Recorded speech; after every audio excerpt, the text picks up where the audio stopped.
दो US martial जो समंदर के बीचों बीच बने एक भयानक पागल खाने में एक फरार लड़की की तलाश करने आते हैं। पर जैसे जैसे ये जांच आगे बढ़ती है वे खुद ही इस आइलैंड के काले राजों में उलझकर अपना दिमागी संतुलन खोने लगते हैं। क्या वे कभी उस डरावने आइलैंड से जिंदा बाहर निकल पाएंगे? ये जानने के लिए चलिए शुरू करते हैं मूवी यात्रा। कहानी शुरू होती है साल 1954 में। समंदर की डरावनी लहरों के बीच एक फेरी बुरी तरह हिल रही है और अंदर बाथरूम में एक आदमी लगातार उल्टियां कर रहा है। ये हमारा main character US marshal Teddy Daniels है। वो खुद को आईने में देखता है और इस घबराहट के बीच खुद को संभालने की कोशिश करता है। इसके तुरंत बाद टेडी लड़खड़ाते हुए फेरी के बाहर ओपन डेक पर आता है, जहां उसकी मुलाकात उसके नए पार्टनर चक ओले से होती है। दोनों पहली बार मिल रहे हैं और चक बताता है कि वो सिएटल ऑफिस से आया है। बातों बातों में चक टेडी से उसकी पर्सनल लाइफ के बारे में पूछता है। टेडी थोड़ा उदास होकर बताता है कि उसकी पत्नी एक अपार्टमेंट की आग में मारी गई थी, लेकिन वो आग से नहीं बल्कि धुएं में दम घुटने से मरी थी। इसी बीच टेडी ध्यान देता है कि उसके कोट में रखी उसकी सिगरेट गायब है। इस पर चक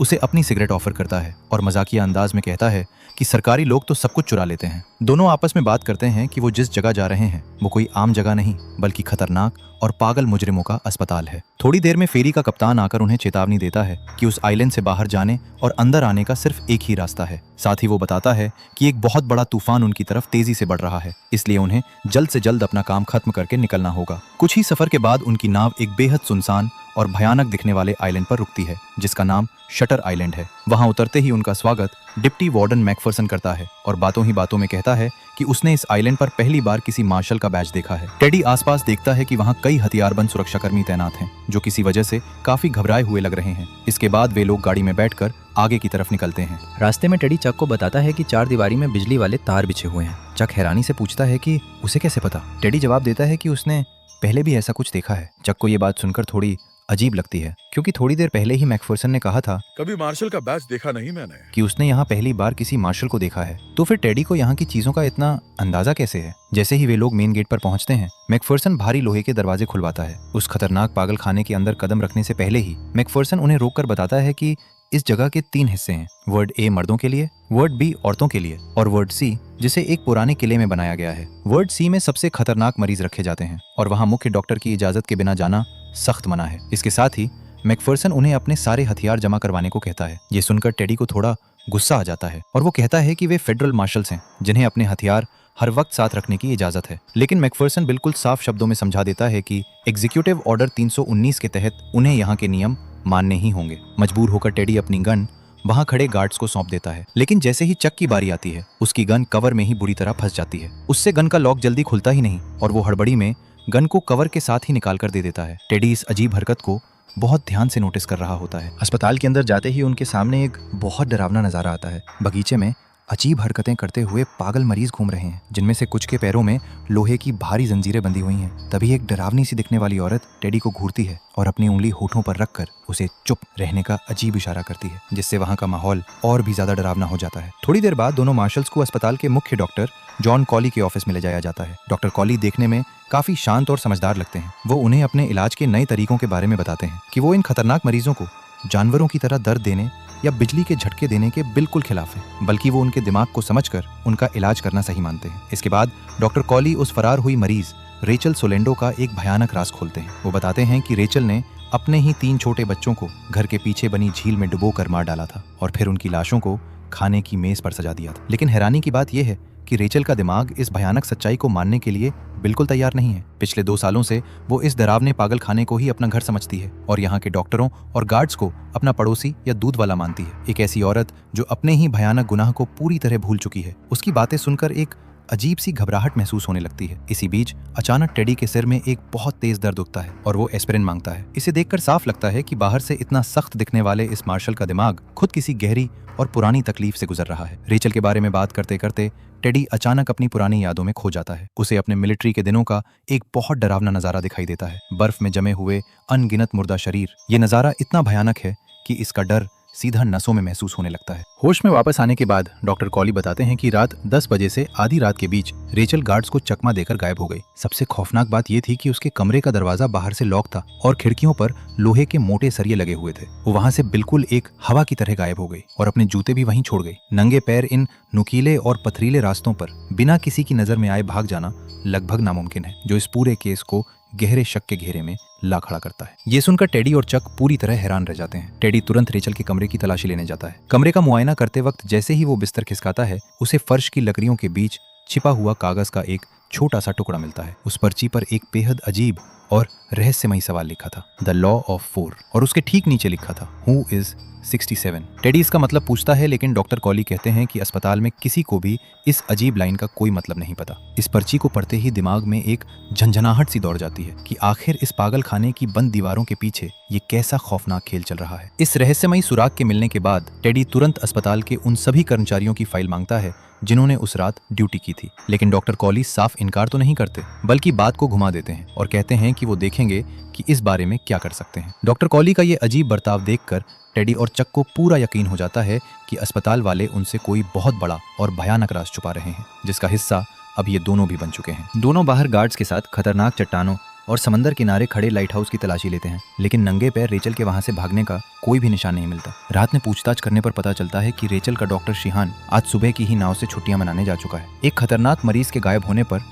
डॉक्टर का यूं अचानक चले जाना शक को और भी गहरा कर देता है। टेडी बाहर शहर फोन करना चाहता है, लेकिन तूफान की वजह से सारी फोन लाइंस पूरी तरह काम करना बंद कर चुकी हैं। इसके बाद डॉक्टर कॉली उन्हें एक पुरानी हवेली में बुलाते हैं, जहां उनकी मुलाकात डॉक्टर जेरेमिया नेहरिंग से होती है। वहां बज रहा पुराना संगीत और नेहरिंग के बोलने का तरीका टेडी के दिमाग में नाजी कैंप की भयानक यादें ताजा कर देता है। नेहरिंग अपनी अजीब नजरों से घूरते हुए उन्हें हिंसा करने वाले लोग बुलाता है, और वो भी जरूरी फाइल्स देने से साफ मना कर देता है। इन सब रुकावटों से परेशान होकर टेडी गुस्से में जांच बंद करके अगली सुबह वापस लौटने का फैसला करता है। लेकिन उसी रात टेडी एक बहुत भयानक सपना देखता है। सपने में उसकी मरी हुई पत्नी डोलोरेस राख और पानी से भीगी हुई आती है और उसे चेतावनी देती है कि रेचल और एंड्रयू लेडीज दोनों इसी आइलैंड पर मौजूद है। अगली सुबह जब टेडी की आंख खुलती है तो एक बहुत बड़ा तूफान आइलैंड से टकरा चुका होता है। सारी फेरी रद्द हो चुकी हैं और अब वो इस डरावने पागल खाने में पूरी तरह से फंस चुके हैं। मजबूरी में वो दोबारा अपनी जांच शुरू करते हैं। पीटर नाम के मरीज से पूछताछ के वक्त टेडी जानबूझकर कागज पर पेंसिल घिसता है, जिसकी अजीब आवाज से पीटर के दिमाग का डर और उसकी कमजोर हालत साफ सामने आ जाती है। इसके बाद ब्रिजेट नाम की मरीज आती है। वो चक से पीने के लिए पानी मांगती है और जैसे ही चक पानी लेने के लिए मुड़ता है,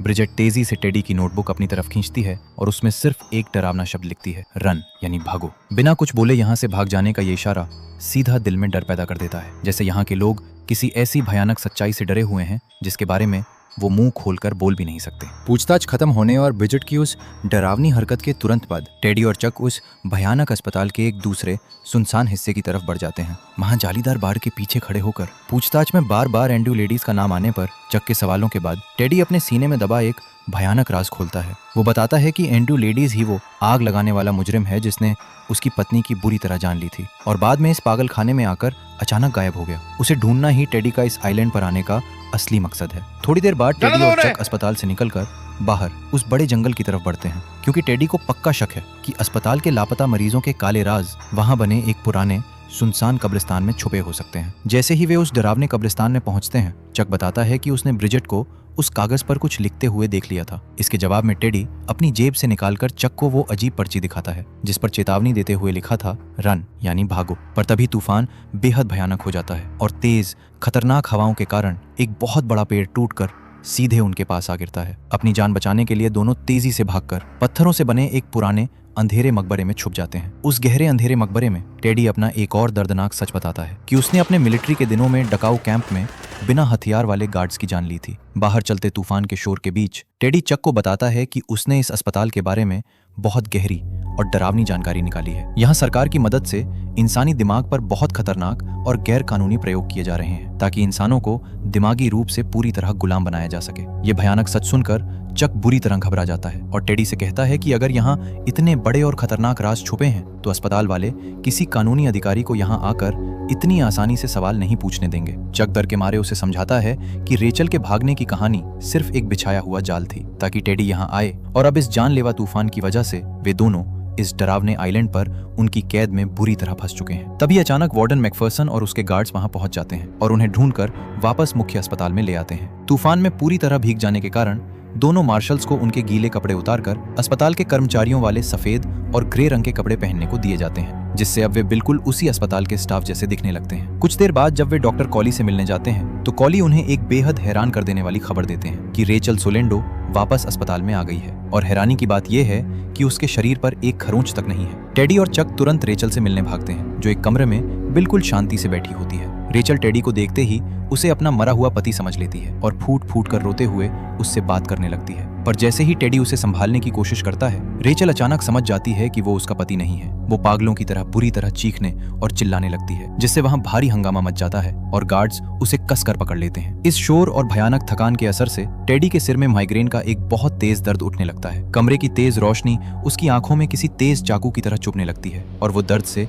बुरी तरह लड़खड़ाने लगता है। उसकी ऐसी दर्दनाक हालत देखकर डॉक्टर कॉली तुरंत उसे दर्द कम करने की गोलियां खिलाते हैं और उसे आराम करने के लिए अस्पताल के एक बिस्तर पर लेटा देते हैं, जहां धीरे धीरे टेडी एक गहरी नींद में चला जाता है। गहरी नींद में जाते ही टेडी को बहुत डरावने और अजीब सपने आने लगते हैं। साथ ही वो बर्फ पर खून से सनी एक छोटी बच्ची को देखता है, जो गुस्से और दर्द भरी आवाज में टेडी से पूछती है कि तुमने हमें क्यों नहीं बचाया। इन डरावने सपनों और पुराने दर्द के बीच अचानक टेडी की आंख खुल जाती है। बिस्तर से उठते ही वो देखता है कि बाहर चल रहे भयानक तूफान की वजह से अस्पताल का मुख्य बैकअप जनरेटर फेल हो चुका है और हर तरफ भारी हंगामा मचा हुआ है। बिजली जाने के कारण वार्ड ए और बी के सभी इलेक्ट्रॉनिक दरवाजे अपने आप खुल चुके हैं और कई खतरनाक पागल मरीज अपने कमरों से आजाद होकर बाहर निकल आए हैं। इस भारी हंगामे का फायदा उठाकर टेडी चक से कहता है कि वार्ड सी के अंदर जाने का यही सबसे सही मौका है, जहां सबसे खतरनाक मरीज कैद हैं, ताकि वो किसी भी तरह एंड्रयू लेडीज को ढूंढ सके। दोनों अपनी जान जोखिम में डालकर इसने तो एकदम डरा दिया था।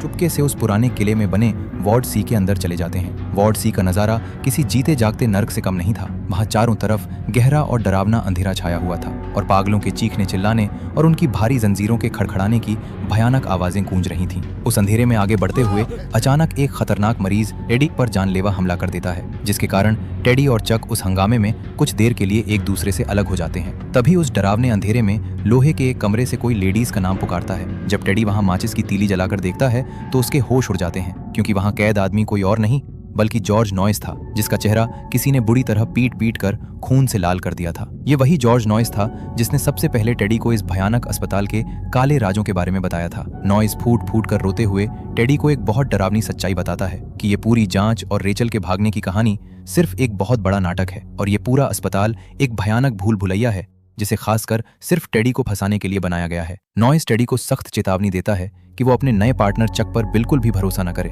क्योंकि उसने इससे पहले कभी उसके साथ काम नहीं किया है। नॉइस डर से बुरी तरह कांपते हुए कहता है कि अगर टेडी ने सच की इस तलाश को बंद नहीं किया तो अस्पताल वाले उसे उस अकेले लाइट हाउस में ले जाकर उसके दिमाग के साथ वही भयानक प्रयोग करेंगे। वो टेडी को समझाता है कि अगर उसे इस डरावने आइलैंड से जिंदा वापस निकलना है तो उसे अपनी मरी हुई पत्नी डोलोरेस की यादों को अपने दिमाग से हमेशा के लिए मिटाना ही होगा। वार्ड सी के उस डरावने अंधेरे से बाहर निकलने के बाद टेडी वापस चक से मिलता है। चक उसे बताता है कि उसे एंड्रयू लेडीज का अस्पताल में भर्ती होने वाला फॉर्म मिल गया है। ये इस बात का पक्का सबूत था कि इस पागल खाने में सच में एक और अनजान मरीज मौजूद है। लेकिन नॉइस की उन डरावनी बातों के कारण टेडी के मन में अब चक के लिए शक पैदा हो चुका था, इसलिए वो उस फॉर्म को बाद में देखने की बात कहकर वहां से आगे बढ़ जाता है। वार्डन और उसके गार्ड्स की नजरों से बचते हुए दोनों अस्पताल के बाहर उन बड़ी चट्टानों की तरफ आ जाते हैं, जहां तूफान अभी भी चल रहा था। टेडी जिद पर अड़ जाता है कि वो अब हर हाल में उस अकेले लाइट हाउस के अंदर जाएगा, क्योंकि उसे पूरा यकीन हो गया था कि अस्पताल के सारे गंदे राज और लेडीज वहीं छुपे हैं। चक उसे समझाने की बहुत कोशिश करता है कि इस अंधेरे में उन फिसलने वाली चट्टानों से नीचे उतरना सीधे मौत के मुंह में जाने जैसा है, पर टेडी उसकी एक नहीं सुनता और चक को वहीं छोड़कर अकेला ही समंदर की तरफ बढ़ जाता है। उन खड़ी चट्टानों पर आगे बढ़ते हुए टेडी को एक सिगरेट दिखाई देती है और जैसे ही उसकी नजर नीचे जाती है उसके होश उड़ जाते हैं। नीचे समंदर के किनारे नुकीले पत्थरों के बीच उसे चक की लाश पड़ी हुई दिखाई देती है, जिसके आसपास लहरों का पानी बह रहा होता है। अपने पार्टनर को इस भयानक हालत में देखकर टेडी तुरंत अपनी जान दांव पर लगाकर चट्टानों से नीचे पानी तक उतरता है, पर जब वो वहां पहुंचता है तो वहां चक कहीं नजर नहीं आता। वहां उसकी लाश की जगह सिर्फ डरावने समुद्री चूहे इधर उधर भाग रहे होते हैं, जिसे देखकर टेडी बुरी तरह घबरा जाता है कि आखिर चक अचानक कहां गायब हो गया। तभी टेडी की नजर समंदर की लहरों के बीच चट्टान में बनी एक अंधेरी गुफा पर पड़ती है, जिसके अंदर से आग की एक हल्की सी रोशनी बाहर आ रही थी। वो डर और शक के साथ किसी तरह उन खतरनाक चट्टानों को पार करके उस गुफा के अंदर जाता है, जहां उसका सामना एक बहुत अजीब औरत से होता है। ये औरत टेडी को एक ऐसी सच्चाई बताती है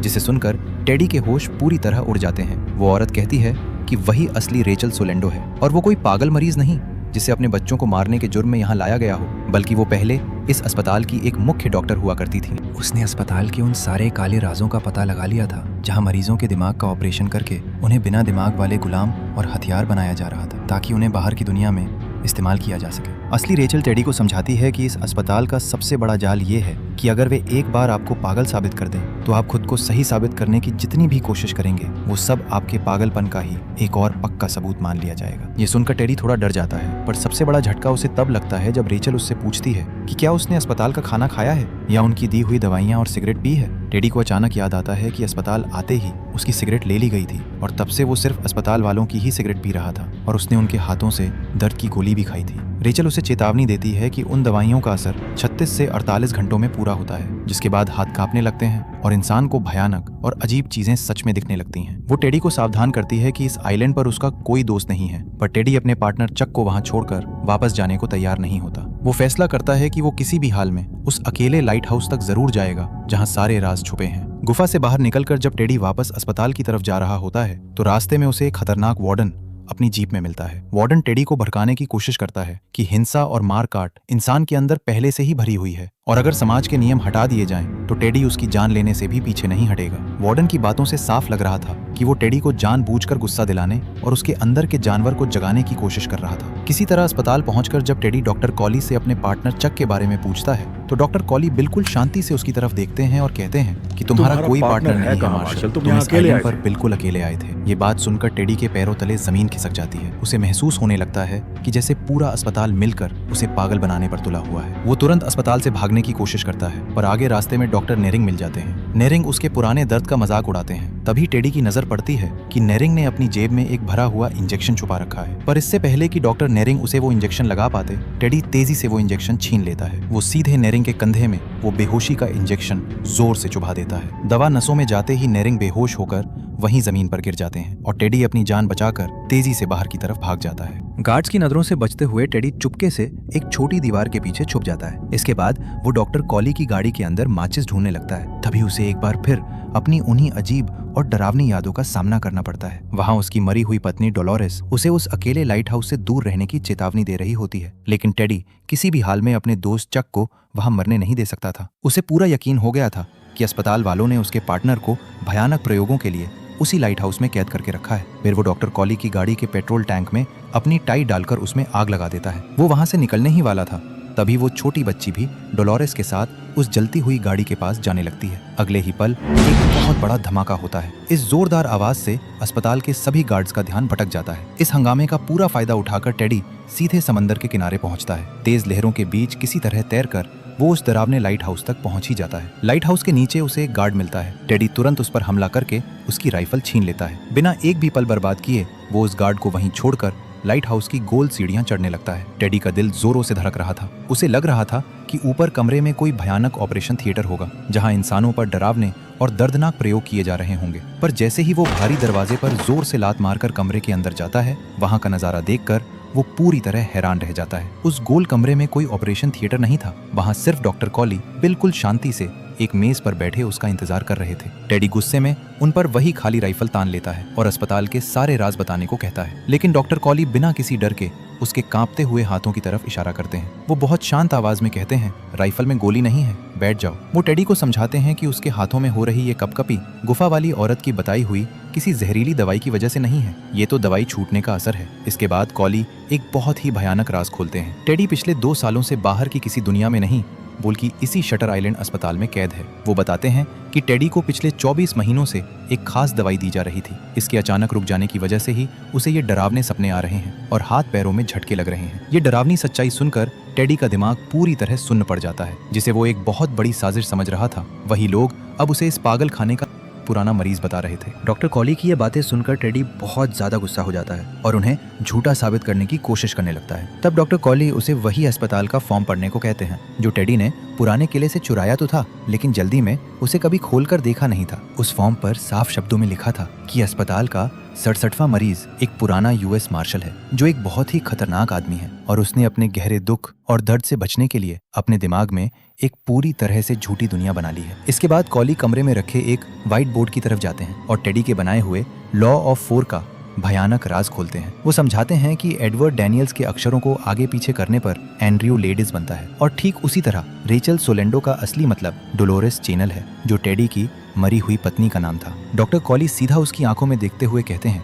कि अस्पताल का वो गुमनाम 67वां मरीज कोई और नहीं बल्कि तुम खुद हो एंड्रयू। लेकिन टेडी अभी भी इस भयानक सच्चाई को मानने से मना कर देता है। वो गुस्से में चिल्लाता है कि अगर ये सब झूठ है तो उसका पार्टनर चक कहाँ है और उसने चक को मरते हुए क्यों नहीं देखा। तभी कमरे के दरवाजे से एक आवाज आती है। जैसे ही टेडी वहां देखता है, दरवाजे पर उसका पार्टनर चक खड़ा होता है, लेकिन इस बार उसने अस्पताल के एक मुख्य डॉक्टर के कपड़े पहने हुए थे। चक आगे बढ़कर टेडी को बताता है, मैं तुम्हारा प्राइमरी साइकाइट्रिस्ट हूँ पिछले 2 सालों से।